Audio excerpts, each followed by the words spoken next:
नमस्कार दोस्तों। UP triple SC मुख्य सेविका भर्ती डीवी में अभी भी हो रही है समस्या। निवास प्रतिपक्ष का मान्य नहीं, प्रोविजनल वाले क्या हो जाएंगे बाहर, डीवी स्किप ओवरलैपिंग, इन सभी मुद्दों को लेकर बात करेंगे। जो भी आपके मन में सवाल है, अभी तक जितने भी कमेंट आए हैं पिछले वीडियो में, उन सभी वीडियो का जो आपका कमेंट है उसका रिप्लाई करने का प्रयास करेंगे। तो वीडियो में लास्ट तक बने रहें। जैसा कि यूपी ट्रिपल एससी मुख्य सेविका भर्ती में डीवी की जो प्रक्रिया आपकी है गतिमान है, इसी क्रम में डीवी में अभी भी बहुत सारी समस्याएं बहनों को आ रही हैं। और सबसे बड़ी समस्या यहाँ पर वही जाति और निवास प्रमाण पत्र को लेकर है। जाति का तो निस्तारण हो गया, पहले ही पता था और बहनें उसी के अकॉर्डिंग अपनी तैयारी कर ली थी डीवी से पहले। जिनको 1% जैसा कि आपको पहले ही बताया जा रहा था, जिसको भी 1% ये संभावना लग रही हो कि उनका रिज़ल्ट में नाम आ जाएगा, वो लोग अपने डॉक्यूमेंट वेरिफिकेशन की पूरी तैयारी कर लें। और उसमें बहुत सारी बहनें जो कि तैयारी भी कर ली थी, जाति प्रमाण पत्र सभी लोगों ने बनवा लिया था। लेकिन निवास को लेकर पहले ही लग रहा था कि निवास जो है, जो सूचना दी गई थी कि निवास आपका मान्य हो जाएगा, उसी के अकॉर्डिंग जो मुख्य सेविका बहन है उनकी तैयारी थी। फिर बाद में देखेंगे जब डीवी स्टार्ट हुई, डीवी आरंभ हुई, पहले दिन ये पता चला कि जो निवास है, अगर आप आरक्षित वर्ग के अंतर्गत आते हैं, ईडब्ल्यूएस, ओबीसी, एससी, एसटी, किसी भी आरक्षण में अगर आप आते हैं, क्षैतिज आरक्षण या फिर आपका आरक्षित वर्ग में है, तो उस स्थिति में आपके पास ये जो प्रमाण पत्र हैं वो पिता पक्ष का ही होना चाहिए। अन्यथा की स्थिति में आपको आरक्षित वर्ग का जो लाभ है वो नहीं मिलेगा।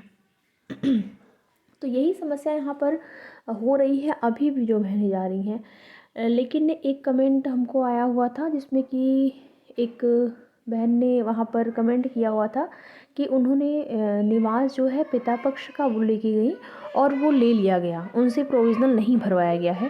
तो देखिए, ऐसा हो रहा है ना, वहाँ पर भी समानता नहीं है। जहाँ पे डीवी हो रही है उन लोगों में खुद समानता नहीं है। वो लोग कुछ देखेंगे। स्टार्टिंग में 2 दिन क्या हुआ कि आपका जो है निवास प्रमाण पत्र, स्टार्टिंग में उन्होंने क्या किया कि बोला कि पिता पक्ष का चाहिए, और उन्होंने टाइम भी दे दिया या प्रोविज़नल भरवा दिया कि पिता पक्ष का ही चाहिए, पति पक्ष का नहीं रहना चाहिए, अगर आप आरक्षण के अंतर्गत आरक्षित वर्ग का लाभ ले रहे हैं तो।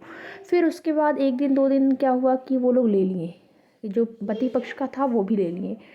फिर बात में यही है कि उन लोगों में खुद समानता नहीं है। कभी कभी क्या कर रहे हैं वो लोग, ऐसा नहीं है, मना नहीं कर रहे हैं, लेने के लिए ले रहे हैं, लेकिन प्रोविज़नल भरवा ले रहे हैं। पिता पक्ष का है या फिर पति पक्ष का है, किसी पक्ष का है, वो ले रहे हैं, लेके प्रोविज़नल भरवा दे रहे हैं।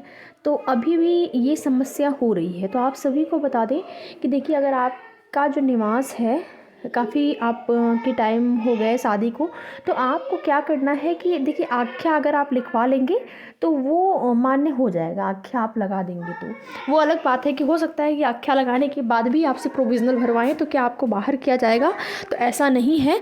प्रोविज़नल बहुत सारी बहनें हैं जिनसे प्रोविज़नल भरवाया जा रहा है, हज़ारों की संख्या में बहनें हैं प्रोविज़नल जो भर के आ रही हैं। तो इससे आपको ये नहीं है कि प्रोविज़नल वालों को बाहर किया जाएगा, क्योंकि जिनसे भी प्रोविज़नल भरवाया जा रहा है वो बहुत ज़्यादा परेशान है इस चीज़ को लेकर कि प्रोविज़नल हमसे भरवाया गया है तो क्या कुछ हम बाहर हो जाएंगे। तो आप सभी को बता दें कि निवास और जाति को लेकर अगर आपने आख्या भी लगा दिया है, आपके पास निवास मान लीजिए पिता पक्ष का नहीं था, पति पक्ष का ही था, पति पक्ष का ही निवास था, काफ़ी टाइम हो गया आपकी शादी को, आप नया जो निवास है वो पिता पक्ष का नहीं बन पा रहा है, तो आख्या अगर आप लगवा देंगे तो भले ही वो आपसे प्रोविज़नल भरवाएं, लेकिन फाइनल चयन आपका उसी के आधार पर होगा, उसके आधार पर या फिर उसमें कुछ कमी के आधार पर आपको बाहर नहीं कर सकते हैं। ठीक है, तो इसको लेकर आप लोग अपने मन में बिल्कुल भी शंका न रखें। और डीवी स्किप की बात करें तो वही है, कभी कभी 1 लोग 2 लोग डीवी छोड़ रहे हैं, तो थोड़ा बहुत प्रभाव तो पड़ने ही वाला है फाइनल मेरिट में। बाकी योग्यता को लेकर आप देख ही रहे हैं जो हाल है इस टाइम। जो भी चीज़ें हैं मैंने समय समय पर वीडियो के माध्यम से आप सभी को अपडेट किया है। वो अलग बात है कि ज़रूरी नहीं है कि सबकी राय सेम हो, किसी को चीज़ें पसंद आती हैं, किसी को नहीं पसंद आती हैं, तो वो अपनी अपनी सबकी जो इच्छा होती है उस पर डिपेंड करती हैं चीज़ें। बाकी नोटिफिकेशन आप सभी लोग पढ़ रहे हैं, नोटिफिकेशन में जो चीज़ें लिखी हैं और नोटिफिकेशन आने के बाद जब आवेदन हुए, आवेदन के बाद जिस तरीके से पुनः से पोर्टल खोलकर पुनः से आवेदन की मांग की गई विज्ञान वर्ग के अभ्यर्थियों के द्वारा, तो वो सारी चीज़ें आपके सामने हैं। उसमें कुछ भी आपको अलग से नहीं बताया जा रहा है कि हाँ मैंने अलग से बता दिया तो हम 30 मार्क हाँ हो गए, ऐसा कुछ नहीं है। जो चीज़ें हैं एक्चुअल में, जो चीज़ें हुई थी वही आपको बताया जा रहा है और उसी के आधार पर बताया जा रहा है कि अगर पुनः से पोर्टल खोलकर इन लोगों ने आवेदन नहीं करवाया तो फिर बाद में कैसे जो है उन अभ्यर्थियों को वो लोग मान्य करेंगे तो कुछ तो उनके पास ऐसा होना चाहिए कि किस आधार पर वो मान्य कर रहे हैं। नोटिफिकेशन को वो अपना करेंगे एक्सप्लेन किस तरीके से, मतलब परिभाषित करें सबके सामने कि उस नोटिफिकेशन को क्या समझा जाए, क्या कहा जाए। तो यही चीज़ें हैं। बाकी जो चीज़ें मुझे समझ में आती हैं या फिर जो जानकारी मिलती है आयोग विभाग की तरफ से, जो भी कुछ अपडेट रहती है, आप सभी को समय समय पर उसकी सूचना इस चैनल के माध्यम से दी जाएगी और आगे भी इसी प्रकार से दी जाएगी, दी जाती रही है अभी भी। तो वीडियो में लास्ट तक बने रहने के लिए आप सभी का बहुत बहुत धन्यवाद। वीडियो पसंद आए तो लाइक शेयर करके, चैनल पर नए हैं चैनल को सब्सक्राइब भी कर दीजिएगा। तो लास्ट तक बने रहने के लिए वीडियो में आप सभी का बहुत बहुत धन्यवाद।